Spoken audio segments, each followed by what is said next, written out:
Donc, vendredi 9 juin.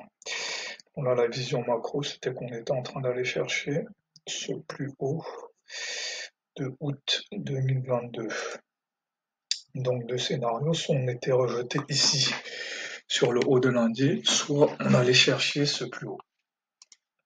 Donc là, ça pouvait être un signal d'achat vu le contexte. Là, signal d'achat, parce que là, on a de quoi placer un RR1 jusqu'à ce niveau. Là, bon, on est un peu proche, donc là, on arrête les signaux d'achat, la signal de vente, la hésitation.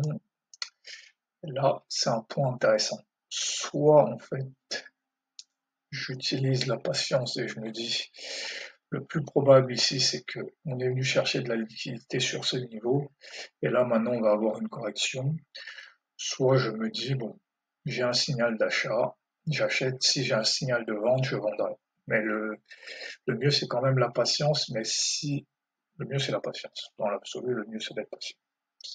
En fait, une stratégie, c'est un peu une stratégie de casino où je me dis, je vais jouer la théorie des grands nombres, au final, je sortirai quand même positif parce que j'ai de bonnes probas sur les deux signaux, en fait.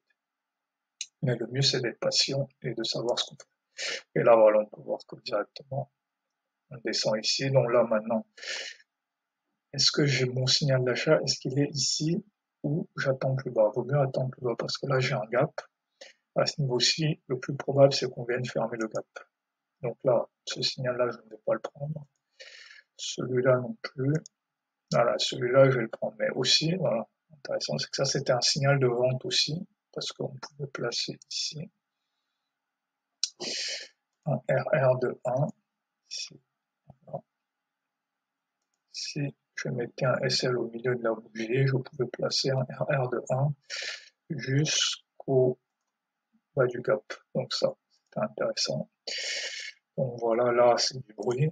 Là, signal d'achat, target minimum ici, voire retracement complet. Là, signal d'achat.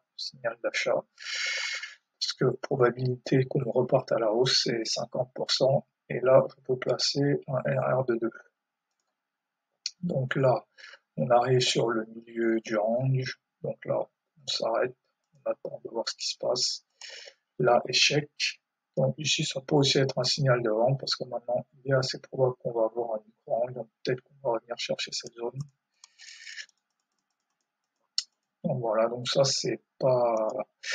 Ça fait partie des journées simples. Oui, un point important aussi, c'est ici.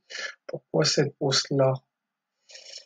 J'avais des doutes parce que ici sur le DXY, on était en hausse. Quand les indices et le DXY convergent, c'est plutôt un signal de range. Donc c'est aussi pour ça que ici, à ce signal ici à 17h, c'était pas non plus une bonne idée de le prendre parce que on était convergent avec le DXY et la convergence avec le DXY, c'était plutôt un signe de range.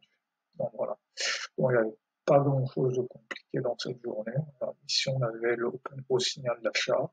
Ici, on avait le reversal qui était assez clair. Ensuite, il y avait un petit moment de doute ici. Est-ce qu'il fallait rentrer ici ou ici? Bien entendu, il fallait mieux rentrer sur le gap. Et ensuite, ici, bah, le petit bémol, c'est juste qu'on ne revenait pas chercher ici le PRJ et qu'il fallait sortir peut-être la moitié sur le retrait H50. Voilà. Mais c'était une journée assez facile.